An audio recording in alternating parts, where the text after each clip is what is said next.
Hello everyone, welcome to T-SAT. నేను మీ లింగదాస్. పోటీ పరీక్షలకి prepare అవుతున్న అభ్యర్థుల కోసం టీశాట్ వారు అందిస్తున్న ఉచిత శిక్షణా తరగతిలో భాగంగా ప్యూర్ మ్యాథ్స్ అనే సబ్జెక్ట్ని మనము డిస్కస్ చేస్తూ ఉన్నాం. అందులో మనము గతంలో నెంబర్ సిస్టమ్ అనే టాపిక్ని స్టార్ట్ చేసి కొన్ని క్లాసెస్ కూడా పూర్తి చేసుకుని ఉన్నాం. ఈరోజు మిగిలిన సబ్జెక్ట్ని మనం ఈరోజు డిస్కస్ చేద్దాం, నెంబర్ సిస్టమ్. సో నెంబర్ సిస్టంలో గత క్లాస్లో మనము సహజ సంఖ్యల యొక్క మొత్తము, సరి సంఖ్యల యొక్క మొత్తము, బేస్ సంఖ్యల యొక్క మొత్తం ఏ విధంగా కనుక్కుంటామన్నది చూసి ఉన్నాము. ఒకవేళ చూడని వారు ఉంటే మళ్ళీ ఒకసారి ఆ వీడియో వెనక్కి వెళ్ళి చూసుకోండి, ఎందుకంటే కంటిన్యూషన్లో ఉండాలి మనం ఎప్పుడైనా సరే ప్రిపరేషన్లో. ఇప్పుడు ఒకసారి చూసినట్లయితే the sum of squares of first n natural numbers. So మొదటి ఎన్ సహజ సంఖ్యల వర్గముల మొత్తము ఏమంటున్నాడు మనకి ఇక్కడ? మొదటి ఎన్ సహజ సంఖ్యల, మొదటి ఎన్ సహజ సంఖ్యల వర్గముల మొత్తము, వర్గముల మొత్తం. సో ఏంటంటే మొదటి ఎన్ సహజ సంఖ్యల వర్గముల మొత్తము ఎన్ ఇంటూ ఎన్ ప్లస్ 1 ఇంటూ 2n+1/6. ఎన్ అనేది అక్కడ ఎన్ని నెంబర్లు తీసుకుంటున్నాము అన్నది ఇంపార్టెంట్. ఫర్ ఎగ్జాంపుల్ ఈ విధంగా ఉందనుకోండి ప్రశ్న. ఎలా ఉంది? ఇలా 1 + 4 + 9 + 16 + 25 సో ఆన్ 2500 ఉంది. So on 2500. మనకరే ఇప్పుడు ఇవన్నీ ఏమని రాస్తాం మనము, ఎలా యాడ్ చేయాలి వీటిని అన్న సందిగ్ధత ఉండకూడదు. రెండవది, ఇందాక చెప్పిన క్లాస్ యొక్క ఎఫెక్ట్ కూడా దీన్ని ఉండకూడదు. ఏమని చెప్పాము? మొదటి మరియు చివరి సంఖ్యల యొక్క సగటు ఇంటూ అది అలాంటిది అప్లై చేయకూడదు. ఇక్కడ ఎందుకు అప్లై చేయకూడదు? ద కండిషన్ ఈజ్, అలా మొదటి సంఖ్య మరియు చివరి సంఖ్యల యొక్క సగటు ఇంటూ ఎన్ నెంబర్ తీసుకునేది ఎప్పుడు కూడా వరుస సంఖ్యలు ఉన్నప్పుడు మాత్రమే తీసుకోవాలి. ఈ వరుస సంఖ్యలు కాదు చూడండి, 1 నుంచి 4 వరకు 3 డిఫరెన్స్ ఉంటే 4 నుంచి 9 వరకు 5 డిఫరెన్స్ ఉంది, అంటే సమానమైన భేదం లేదు, కాబట్టి వరుస సంఖ్యలు కావు. మరి ఇవేంటివి అని అంటే ఇవి వర్గ సంఖ్యలు. 1 square, 2 square, 3 square, 4 square, 5 square, so on 50 square is 2500. అంటే మొదటి 50 సహజ సంఖ్యల యొక్క మొత్తం. సో మొదటి 50 సహజ సంఖ్యల వర్గముల మొత్తం. ఎన్ని వర్గాలు ఉన్నాయి? 50 వర్గాలు ఉన్నాయి. కాబట్టి n is equal to 50. 2 conditions. ఒకటి, అది మొదటి నుంచి ప్రారంభం అవ్వాలి, అది n వరకు ఉండాలి, n యొక్క వర్గం వరకు ఉండాలి. n యొక్క వర్గం ఎంత? 50. n is equal to 50. కాబట్టి ఫార్ములా ఏంటి మనకి? n into n+1 into 2n+1/6 రాస్తాం మనం. సో n అంటే 50, 50 into 50, 1 into, so 2n+1. So 250 is 100, that is 101/6. So it is 2 3s are 6, 2 25s are. Now 3 1s are 3, 3 7s are 51. So 25 into 17 into 101 నువ్వు multiply చేసి చూడండి. 25 7s are 175. So 25 1s are 25 అంటే it is 42. 425 into 101 కనుక రాస్తే okay. So ఏమవుతుంది ఇక్కడ? 425 1s are 425, 42, so 429 అవుతుంది. So 42925 okay. So 42,925 అవుతుంది. ఒకసారి క్యాలిక్యులేషన్ జాగ్రత్తగా చేయండి. సో ఇది కాన్సెప్ట్, అంటే ఆ ఫార్ములాని మనం అప్లై చేయడం. ఇక్కడ క్వశ్చన్ ఏమి ఇచ్చాడు చూడండి. Find the sum of the squares of first 20. So 20 యొక్క మొదటి 20 వర్గాల యొక్క మొత్తం ఎంత? What is the question? మొదటి 20 వర్గాల మొత్తము, మొదటి 20 వర్గాల మొత్తము ఎంత అంటున్నాడు. సో మొదటి 20 వర్గాల మొత్తం అంటే n is equal to 20. So let's substitute the formula. 20 into n+1, 21 into 2n+1, 41/6. 2 ముళ్ళ 2 పదుల 3 ఏళ్ళ 21. So 10 into 7 1s are 7, 7 4s are 28, that is 2870. So what is the answer? 2870 is the answer, right? And so this is the question for the n squares of sum. Okay, next one. The sum of the cubes of first n natural numbers. The sum of the cubes of first n natural numbers. ఇక్కడ చూడండి ఏముంది ఇక్కడ అనంటే n² into n+1 whole square by 4 ఉంది. n² into n+1 whole square by 4 ఉంది. మీరు ఒకసారి ఈ ఫార్ములాని జాగ్రత్తగా గమనించండి. ఇది n ఇంటూ n+1/2 హోల్ స్క్వేర్కి సమానంగా ఉంది. అంతేనా కదా? అంటే నువ్వు గమనించాల్సిన అంటే ఫార్ములాలో ఏమన్నా క్రియేటివ్గా మనం దాన్ని ఆలోచించవచ్చు అన్నది చూడాలి. సో జాగ్రత్తగా మనం గమనిస్తే n² into n+1 whole square by 4లో ఏముంది? n into n+1/2 whole square ఉంది. ఒకసారి చూద్దాం మనం దీని యొక్క విషయం ఏంటో. 1 యొక్క ఘనం 1³ = 1. 2 యొక్క ఘనం 2³ = 8. 1 + 2 3, 1 + 8 9. చూడండి ఎంత చిత్రంగా ఉందో. సో మొదటి 2 సహజ సంఖ్యల యొక్క మొత్తం 3 అయితే వాటి ఘనముల మొత్తము ఆ మొత్తానికి స్క్వేర్లో ఉంది. అవునా లేదా? 3ని గమనిద్దాం. 3 3³ 27. సో 27 అంటే ఇప్పుడు ఈ మూడింటి యొక్క మొత్తం 9 + 27 ఏమవుతుంది? 36 అవుతుంది. ఇప్పుడు ఈ మూడింటి యొక్క మొత్తం ఎంత? 3 + 2 5, 5 + 1 6. మళ్ళీ చూడండి 6² = 36. అంటే మనం ఏమని రాయొచ్చు? మొదటి n సహజ సంఖ్యల యొక్క మొత్తానికి వాటి గణాల యొక్క మొత్తాన్ని కనుక కంపేర్ చేసినట్లయితే మొదటి n సహజ సంఖ్యల యొక్క గణముల మొత్తము మొదటి n సహజ సంఖ్యల మొత్తానికి వర్గంలో ఉంటుంది. ఇది స్టేట్మెంట్ రూపంలో క్వశ్చన్ ఇస్తాడు. అంటే నువ్వేం గమనించావు? మొదటి n గణముల యొక్క మొత్తము అన్నది కంపారిటివ్ వేలో గమనిస్తే ఏం గమనించావు అని చూసుకోవాలి. సో మొదటి n గణముల యొక్క మొత్తము మొదటి n సహజ సంఖ్యల మొత్తానికి వర్గంలో ఉంటుంది. n² into n+1 whole square by 4, n into n+1/2 whole square. Okay right. So దీన్ని ఏమని రాసుకుంటాం మనం ఇప్పుడు? మొదటి n గణముల మొత్తము మొదటి n గణముల మొత్తము మొదటి n సహజ సంఖ్యల మొత్తానికి మొదటి n సహజ సంఖ్యల మొత్తానికి వర్గంలో ఉంటుంది. మొత్తానికి వర్గంలో ఉంటుంది. సో ఏంటి ఆ formula? n into n+1/2 whole స్క్వేర్కి n² into n+1 whole square by 4. అంటే ద బిహైండ్ ద స్టోరీ, అంటే the story behind the story తెలిస్తే, కథ వెనుక ఉన్న కథ తెలిస్తే మన కాన్సెప్ట్ అనేది చాలా బలంగా రిజిస్టర్ అవుతుంది మన యొక్క బ్రెయిన్లో. Right and so this is the concept of the sum of the cubes of first n natural నెంబర్స్ని మనం ఇక్కడ గమనిస్తాం. సో క్వశ్చన్ మనకి ఏమని ఇస్తాడు ఇక్కడ అని అంటే సేమ్ సహజ సంఖ్యల యొక్క వర్గములు ఇచ్చినట్టుగా ఇక్కడ క్వశ్చన్ ఏమంటాడంటే మొదటి 20 సహజ సంఖ్యల మొదటి 20 సహజ సంఖ్యల గణముల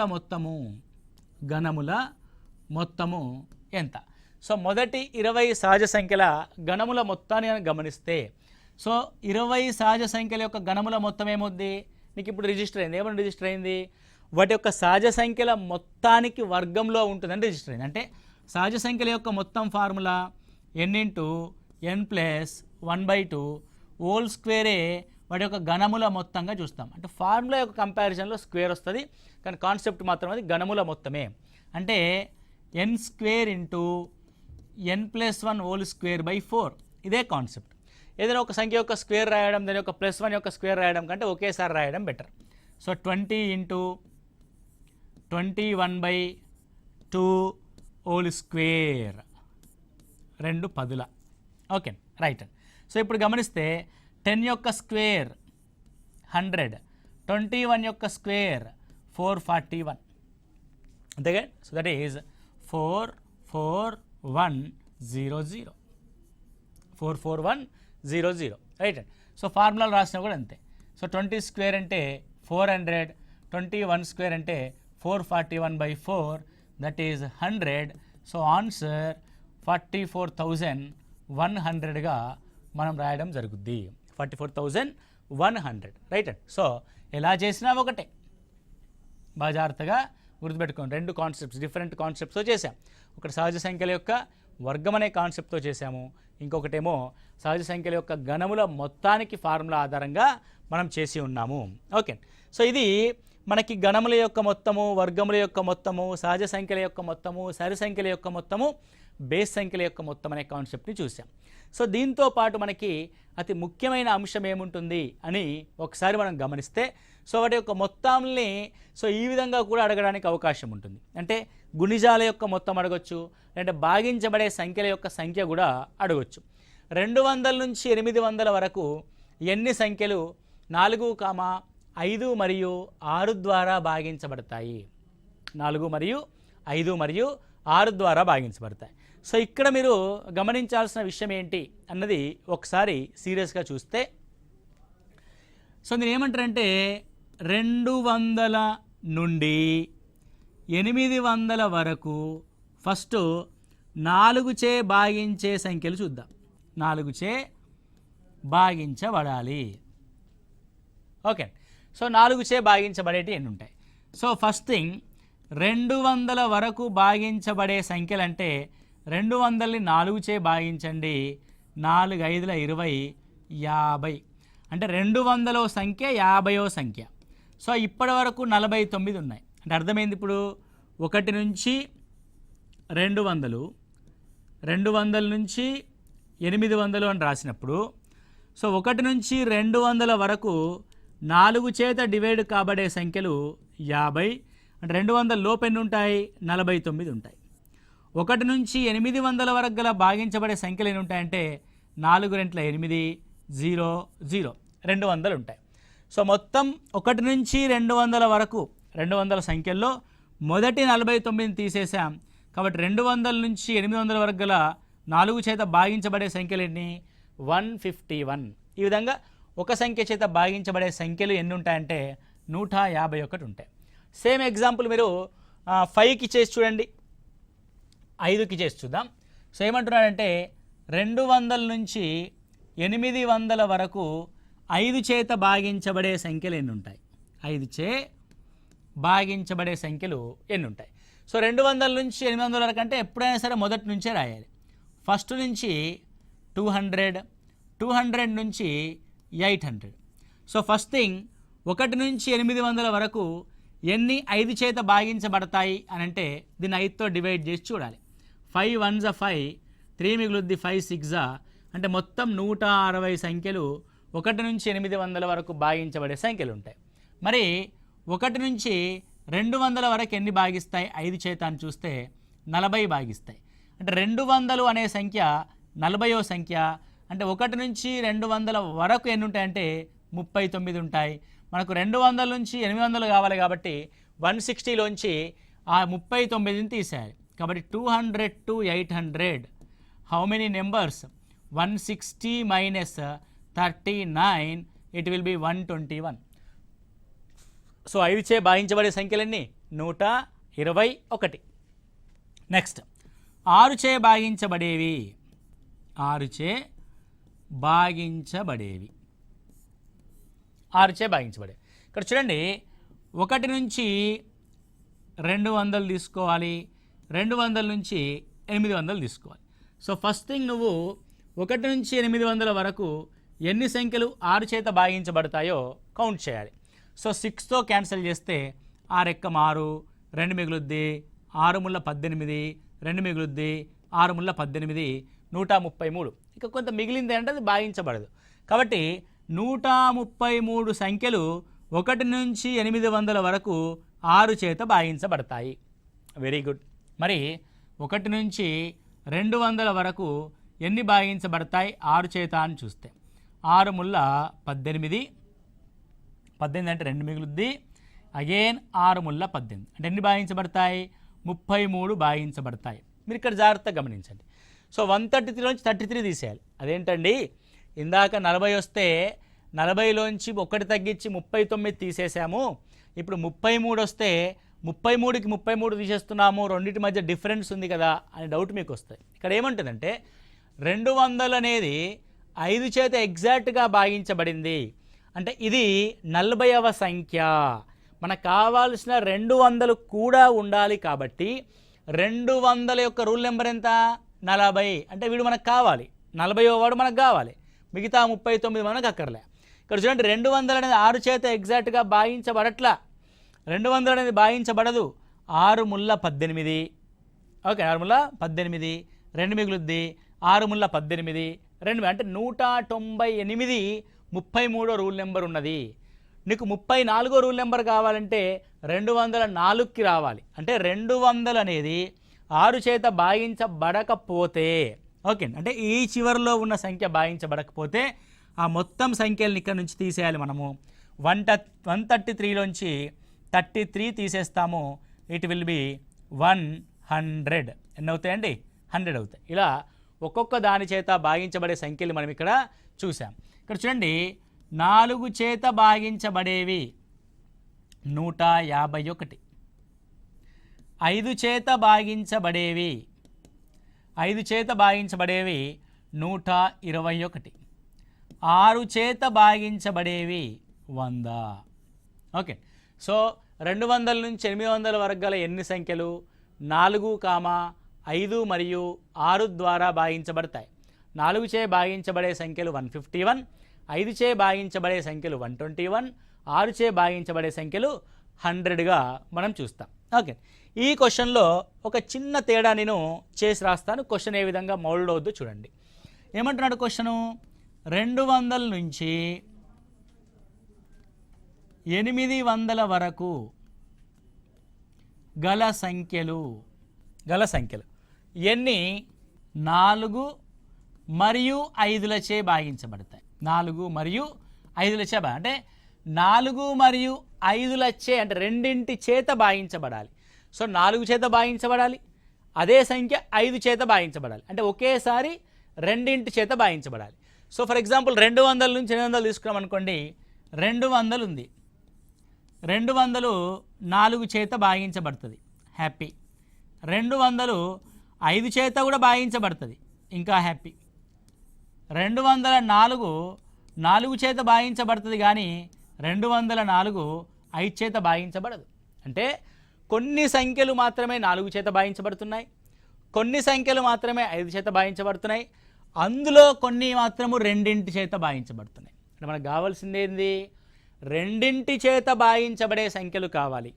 4 చేత మరియు 5 చేత రెండింటి చేత భాగించబడే సంఖ్యలు కనుక మనం రాయాలి. సో 2 సంఖ్యల చేత భాగించబడాలి అంటే ఏవైతే 4, 5 ఉన్నాయో ఆ 2 సంఖ్యల యొక్క కాసాగు చేత భాగించబడాలి. That is the concept. 4, 5 2 వరుస సంఖ్యలు మనం సహప్రధాన సంఖ్యలు అంటాం. సహప్రధాన సంఖ్యల యొక్క కాసాగు వాటి యొక్క లబ్ధం అవుతుందని గత క్లాసులో మనం తెలుసుకుని ఉన్నాం. అందుకే చెప్పాను, ప్రతి క్లాసు వరుసగా చూసుకుంటూ రండి, మీలో కాన్సెప్ట్ అనేది అలా బిల్డ్ అవుతుంది.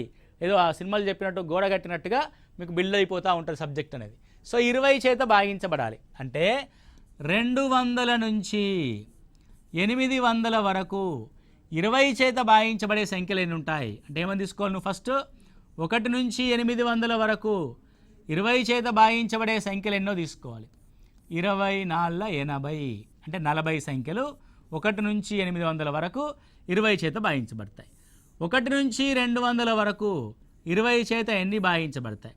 20 10 200. చూడండి 200 ఎగ్జాక్ట్గా భాగించబడుతుంది, అది 10వ సంఖ్య. అంటే ఇక్కడ వరకు ఎన్ని ఉంటాయి? 9 ఉంటాయి. కాబట్టి 40 - 9 31. 4 మరియు 5 చేత భాగించబడే సంఖ్యలు ఎన్ని? సో ఆన్సర్ వచ్చేసి 31 సంఖ్యలు 4 మరియు 5 చేత భాగించబడతాయి. Okay, right. సో ఇప్పుడు ఇందాకటి క్వశ్చను 4, 5 మరియు 6ల ద్వారా భాగించబడతాయి. అంటే క్లియర్గా ఏంటంటే ఇండివిజువల్గా భాగించమని కాదు అర్థం. మీకు 4 చేత భాగించబడే సంఖ్యలు చెప్పా, 5 చేత భాగించబడే సంఖ్యలు చెప్పాం, 6 చేత భాగించబడే సంఖ్యలు చెప్పాం. కానీ ఈ మూడింటి చేత భాగించబడే సంఖ్యలు కావాలంటే 4, 5 మరియు 6 చేత భాగించబడాలంటే దాని యొక్క ఎల్సిఎం కనుక్కోవాలి. So LCM of 4, 5, 6. Let's take 2 2s of 4, 5 పోదు, 2 3s 6. సో 2 2 4, 4 5 20, 20 3 60. అంటే ఎన్ని సంఖ్యలు 60 చేత భాగించబడతాయో ఆ సంఖ్యలే 4 చేత భాగించబడతాయి, 5 చేత భాగించబడతాయి, 6 చేత కూడా భాగించబడతాయి. 4, 5 మరియు 6ల చేత భాగించబడాలి ఆ సంఖ్యలు. కాబట్టి లెట్స్ టేక్ అంటే ఎగ్జాక్ట్గా ఈ క్వశ్చన్కి ఆన్సర్ ఇప్పుడు మనం చేస్తున్నాం. ఇప్పటిదాకా చేసింది కాన్సెప్ట్, రైట్. సో 200 నుంచి 800 వరకు గల సంఖ్యలు, 1 నుంచి 200 వరకు, 1 నుంచి 800 వరకు. సో ఫస్ట్ 1 నుంచి 800 వరకు గల సంఖ్యలు ఎన్ని 60 చేత భాగించబడతాయో ఒకసారి చూద్దాం. So how many numbers are exactly divisible with 60 out of 800? So 60 చేత చూస్తే 60 ఎక్కం 60, 200, 60 మూల 180, 13. అంటే 1 నుంచి 800 వరకు 60 చేత భాగించబడే సంఖ్యలు 13 ఉంటాయి అర్థం. నెక్స్ట్ 200లో 60 చేత భాగించబడే సంఖ్యలు ఎన్ని ఉంటాయి? 60 మూల 180. 200 ఎగ్జాక్ట్గా భాగించబడట్లేదు. 200 ఎగ్జాక్ట్గా భాగించబడిన సందర్భంలో మాత్రమే ఇక్కడ వచ్చిన భాగఫలానికంటే ఒకటి తక్కువ తీసుకుంటాం. అంటే ఈ 3 సంఖ్యలు కూడా 1 నుంచి 200 లోపే ఉంటాయి కాబట్టి ఈ మూడింటిని తీసేసి రాయాలి. 13 - 3 10 సంఖ్యలు 4, 5 మరియు 6ల చేత భాగించబడతాయి 200 నుంచి 800 వరకు గల సంఖ్యలు. Okay, so this is the concept. అంటే ఎన్ని సంఖ్యలు ఆ విధంగా భాగించబడతాయో తెలుసుకోవాల్సిన అంశము ఈ విధంగా ఉంటుంది. ఓకే, నెక్స్ట్ ఎన్ని 3 అంకెల సంఖ్యలు ఉన్నాయి ఖచ్చితంగా 8 ద్వారా భాగించబడేవి? అంటే క్వశ్చన్ ఏంటి? 8 చేత భాగించబడే 3 అంకెల సంఖ్యలు ఎన్ని? 8 చేత భాగించబడే 3 అంకెల సంఖ్యలు ఎన్ని? సో ఫస్ట్ థింగ్ 3 అంకెల సంఖ్యలు చూద్దాం. సో ఎక్కడుంటాయి 3 అంకెల సంఖ్యలు? 100 నుంచి మొదలవుతాయి. ఎక్కడి వరకు ఉంటాయి? 999 వరకు ఉంటాయి. మీకు ముందు నుంచి చెప్తూ ఉన్నాం, ఏది మొదలుపెట్టినా 1 నుంచి మొదలు పెట్టాలి. సో 1 నుంచి 999 వరకు ఎన్ని సంఖ్యలు 8 చేత భాగించబడతాయి? సో 8 1s 8, 1, 8 2 16, 3, 39 అంటే 8 5 40, 8 4 32 అంటే 124 సంఖ్యలు 1 నుంచి 800 వరకు భాగించబడేవి ఉంటాయి. మరి 100లో ఎన్ని ఉంటాయి 8 చేత ఖచ్చితంగా భాగించబడేవి అని చూసినట్లయితే 8 ఎక్కం 8, 2 మిగులుద్ది, 8 2 16. అంతే తప్ప ఇక్కడ 100 ఎగ్జాక్ట్గా 8 చేత భాగించబడట్లేదు. అంటే 100 లోపు ఉన్న సంఖ్యలు ఎన్ని? 12 అని అర్థం. కాబట్టి 124లోంచి రిమూవ్ ద 112 సంఖ్యలు ఏం చేస్తాయి? 8 చేత భాగించబడతాయి. కాబట్టి 8 చేత భాగించబడే 3 అంకెల సంఖ్యలు ఎన్ని? 112. 1 1 2. Okay, right. సో ఈ విధంగా మనము ఇవ్వబడిన సంఖ్యలు ఎన్ని ఏ నెంబర్ చేత భాగించబడతాయి అన్న అంశాన్ని మనం ఇక్కడ చూసాం. క్లియర్గా అర్థమైంది కానీ అంటే ఫస్ట్ నుంచి చివరి వరకు ఉన్న సంఖ్యలను కనుగొని సో మొదటి స్టార్టింగ్ పాయింట్ వరకు ఉన్న సంఖ్యల్ని తీసేస్తే మనకు కావాల్సిన సంఖ్యలు అంటే వస్తాయి. సో ఎన్ని 3 అంకెల సంఖ్యలు అన్నాడు కాబట్టి 3 నుంచి మొదలు పెట్టాలి. 3 అంకెల సంఖ్యలు ఉంటాయి 100 నుంచి 999 వరకు ఉండడం జరుగుద్ది. సో ఇవి మనకి ఎన్ని సంఖ్యలు 3 అంకెల చేత భాగించబడతాయి అన్న ప్రాబ్లమ్ని మనం ఇక్కడ చూసాం. సో ఇక్కడ ఇంకొక విషయాన్ని క్వశ్చన్ అడగడానికి ఛాన్స్ ఉంటుందండి. ఏమని ఛాన్స్ ఉంటుంది అని అంటే ఎన్ని 3 అంకెల సంఖ్యలు పరిపూర్ణ వర్గాలు అవుతాయి? ఎన్ని 3 అంకెల సంఖ్యలు పరిపూర్ణ వర్గాలు అవుతాయి? సో 3 అంకెల సంఖ్యలు పరిపూర్ణ వర్గాలు అయ్యే విషయాన్ని మనం ఇక్కడ రాయాలి. సో 3 అంకెల సంఖ్యలు అంటే ఏంది అర్థము? 100 నుంచి 999 వరకు, రైట్? సో 100 అన్నది ఏదైనా ఒక సంఖ్య యొక్క పరిపూర్ణ వర్గమా కాదా అన్నది చెక్ చేయండి. సో 100 అనేది దేని యొక్క పరిపూర్ణ వర్గము? 10 స్క్వేర్, 10 స్క్వేర్ అంటే 10 యొక్క వర్గం ఇక్కడ ఉంది. మరి 999 అనేది ఏదైనా పరిపూర్ణ వర్గం అవుతుందా అన్నది ఒకసారి గమనిస్తే. సో 999 దీన్ని 3తో డివైడ్ చేసి చూడండి, 333. దీన్ని మళ్ళీ 3 చేత డివైడ్ చేసి చూడండి, 111. ఓకే, సో 111 దేంతో పోతుంది? 7తో పోతుందా? 7 ఎక్కం 7, 3తోనే పోతుంది, మళ్ళీ 3తో పోతుంది. 3 ముళ్ళ 9, 3 ముళ్ళ 9 ఎంత మిగులుద్దండి? 2 మిగులుద్ది. 3 ఏళ్ళ 21. సో 37 అనేది రావడం జరిగింది. సో ఇక్కడ 37 అనేది వచ్చింది అని అంటే సో ఇది పరిపూర్ణ వర్గం కాదు. 999 అనేది ఒక పరిపూర్ణ వర్గం అయితే కాదు. మరి ఏది దీని దగ్గరలో ఉన్న పరిపూర్ణ వర్గం ఏది? 999కి దగ్గరలో ఉన్న పరిపూర్ణ వర్గాన్ని కనుక మనం గమనించినట్లయితే 999కి దగ్గరలో ఉన్న పరిపూర్ణ వర్గం. సో 999 అంటే 30 స్క్వేర్ 900 అండి. 30 స్క్వేర్ ఎంత? 900. Next 31 square. So 31 into 31. So 31 1s 31, 31 3s ఎంత అవుతుందండి? 3 1s 3, 3 3s 9, 93. 93 ప్లస్ 6 961. అంటే 31 స్క్వేర్ ఎంత? 961. అంటే ఇట్స్ నియరెస్ట్ టు 999. 32 స్క్వేర్ కూడా చూసి చూద్దాం. So 32 square. So 32 2s. So 32 into 32 2s 64. So 32 3s 3 2s 6, 3 3s 9, 96 plus 6 1024. అంటే ఇట్ ఈజ్ మోర్ దెన్ 999. కాబట్టి 999కి దగ్గరలో ఉండే పర్ఫెక్ట్ వర్గం ఎవరు అని అంటే 31 స్క్వేర్ వరకు ఉంటాయి. రైట్ అండి. అంటే బాగా జాగ్రత్తగా గమనిస్తే ఇందాకటి విషయమే, 1 నుంచి 100 వరకు, 100 నుంచి 999 వరకు. రైట్ అండి. సో 1 అంటే 1 స్క్వేర్, ఎగ్జాక్ట్గా 100 అంటే 10 స్క్వేర్, 999 అంటే not exactly. So nearest to square 31 square. 1 నుంచి 999 వరకు ఉన్న వర్గాల సంఖ్య 31. 1 నుంచి 10 వరకు ఉన్న వర్గాల సంఖ్య, ఎందుకంటే 10 స్క్వేర్ అనేది ఇన్వాల్వ్డ్ ఇన్ స్క్వేర్ కాబట్టి 9 తీసేస్తాం. 31 మైనస్ 9 ఇట్ ఈజ్ 22. కాబట్టి ఎన్ని పరిపూర్ణ వర్గ సంఖ్యలు ఉంటాయి? 3 అంకెల సంఖ్యలు అంటే 22 పరిపూర్ణ వర్గ సంఖ్యలు ఉంటాయి. సో ఈ విధంగా కూడా మనకి క్వశ్చన్ రావడానికి ఛాన్స్ ఉంటుంది. సో నెంబర్ సిస్టమ్ అనే టాపిక్లో ఇలా డివిజబుల్, ఎన్ని సంఖ్యలు డివిజబుల్ అవుతాయని, లేకపోతే సహజ సంఖ్యల యొక్క మొత్తం కానీ, వర్గముల మొత్తం కానీ, భేదముల మొత్తం కానీ మనం ఈ విధంగా కనుక్కోవడం జరుగుద్ది. సో నెక్స్ట్ క్లాస్లో మనం డివిజబుల్ రూల్స్కి సంబంధించిన ప్రాబ్లమ్స్ని డిస్కస్ చేద్దాం. Thank you. All the best.